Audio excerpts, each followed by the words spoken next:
Welcome to Subtle Secrets of Pranayama, my 30-day challenge. Today's day 24, and boy, we have covered a lot of ground to this point. We've talked about the experience of the breath in the face, in the sinuses, in the back of the throat. We've talked about using three-part breath, using belly breathing. We've talked about structural breath. So we've covered a lot of this foundation of pranayama to date. We've also talked about the 4 parts of the breath and ratios and challenges with retention and things like that. So please go back and look at all those videos if you haven't seen them, or just look at a few of them, whatever is interesting to you. Today, what I want to talk about is putting it all together to create a sustainable ratio breath that works for you. So the problem is that what we hear many times in terms of pranayama is, here's the ratio. Do a 4-4-4-4 ratio, for example. That's a really common one I hear from mental health professionals. They call it square breath. Or, you'll hear Andrew Weil has his magic breath, magic ratio. I think it's 4-7-8. Or you'll hear, the pranayama, the like most amazing pranayama ratio is 8-32-16-4 or something like that. So what I want to say is that all these ratios are ratios are useful, and one of the reasons they're useful is because they help you to build your breathing threshold. The breathing threshold is an excellent way to build the resilience of your nervous system. So it's a good thing to work on ratio, but we have to get out of the mindset that we should somehow be we have to get out of the mindset that somehow a longer ratio is a better ratio. That's just not accurate.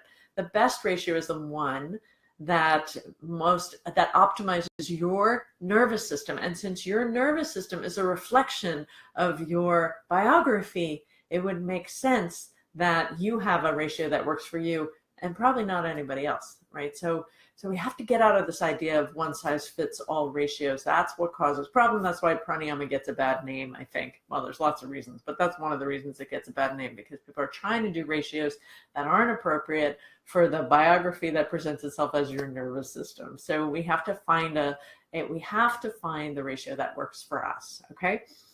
Now, one of the things that you should know, and I should say that when I first started doing ratios, I noticed that my exhale was so much longer than my inhale. And I thought, that's interesting. They say like 1-to-1 is a really balanced breath. So you could do 4 counts in or 6 counts in, 4 counts out or 6 counts out. I thought, okay, that makes sense. But why was my exhale so much easier? Well, I talked to a pulmonologist about this. Well, actually the pulmonology, the wife of a pulmonologist about it. And what she told me, because she checked in with him. And what she told me is that for most people, and I went and I checked this out, for most people, the exhale is just longer than the inhale naturally, because that's the way that the respiratory musculature works. That's the way the whole system works, not just the musculature.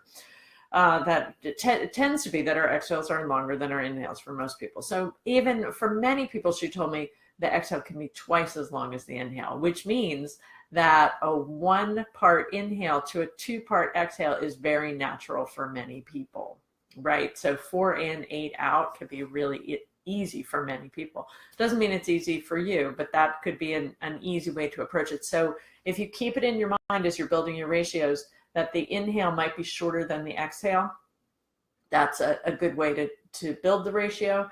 You also have to think about what's going on in your life. Like, is it morning and you want to wake up more? Then maybe you want to have the inhale the same length as the exhale, because that'll be a little energizing. Is it evening and you want to go to sleep? Then for sure you want your exhale longer than your inhale. So when we put these 4 parts and then also thinking about not just the time of day, but what's going on in your constitution, right? So is it you've been working with like a lot of slow, sluggish energy, you don't feel like getting off the couch? Maybe you need to have a little stronger inhale. Remember, one of the guidelines of pranayama that I did a few days ago is your inhale is never longer than your exhale. But building that inhale slowly up to get it about the same length as the exhale can be very energizing if that's what you're trying to do. If you're working with insomnia and having trouble sleeping, Jerry the cat wants to say hi. So if you're working with insomnia and having trouble sleeping, then it might be that you want to have a longer exhale. right? And you want to lengthen that exhale because that can be helpful. So these are the things you need to take into consideration as you're considering working with your ratios. If you're sort of like everything's good, you got time, then you just build the threshold, which means you just kind of slowly lengthen the 4 parts of the breath. And there's really specific ways to do that. I highly recommend Gary Kraftso's 12-hour pranayama course that's on Yoga International. It goes into this stuff in greater depth. But you can also start with something really simple. Like you can try a 3-part inhale. My cat's standing on the keyboard, so sorry if something happened. Get off the keyboard, kid. Come on, get off of there. So sorry about that. So if you what was I saying? If you have a slightly longer exhale, right? So maybe like a 5-part exhale and then an easy inhale, which might be like 3 or 4. That's a good place to start. We did that the other day. And then your retention and your suspension are typically short, right? So maybe 3 or 4 counts in, 1 count pause, 5 or 6 counts out, 1 or 2 counts pause. Try that and play with those numbers until you get to a place that feels easeful. Remember, the key to pranayama is smooth and subtle, right? That's what's really going to help. So that's the, that would be my request for tonight, or the assignment for tonight is to try that 3 to 6 part inhale with a 1 count pause or 2 count pause, and then maybe a slightly longer exhale, 5, 6, 7, 8, exhale with a 1 or 2 pause. I know this sounds so vague and not specific, and that's what I mean for it to be, because you have to find the ratio that really works for you. And that's the way that this stuff actually can be effective and can really help to shift your nervous system. So I want to thank you for being here. Tomorrow we'll go a little bit deeper into ratios and talk about some ratios that can be used therapeutically, and again, how you find those ratios as opposed to how you just impose them by somebody else's idea of what a ratio should look like. Okay, so thank you for being here. Please leave comments and questions. And also, I'm going to be starting another 30-day challenge, hopefully next week or maybe the week after that. So let me know what you're interested in terms of topics. Okay, namaste.